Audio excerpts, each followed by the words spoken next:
Confidence. Coach Prime, baby. Hey, let's the go. Buffs, 2024, they were 9-4, 7-2 in conference, an electric start to the season last year, and they kept it rolling all year long. Coach Prime, it's going to be the first season he ends up playing without his two sons as a head coach in college football. Longest stretch of games to start the season. They have 7 games before they get a bye. They begin with Georgia Tech. Talk to me about the conference slate. What jumps out at you there? Well, if you look at this, they were really good at Boulder last year. They were 5-1 at home. That's a key, right? And look how their schedule shapes up for these guys, right? You got 5 out of the first 7 games at home.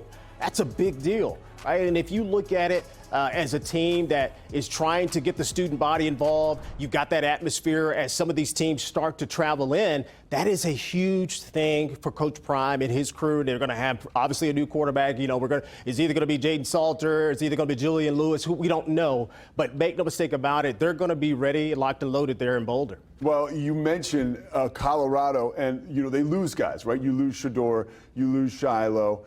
But it's back like when Deion was a player at FSU, right? You don't really recruit, you reload. You just reload. And that's what it looks like when you look at their roster and the players that have come over, whether it's recruiting or the portal. Looks like it could be a really good season for Colorado. Don't expect too much of a letdown there. No, I think the way they've ended the season and lost against BYU in the playoffs, I think that left a bitter taste.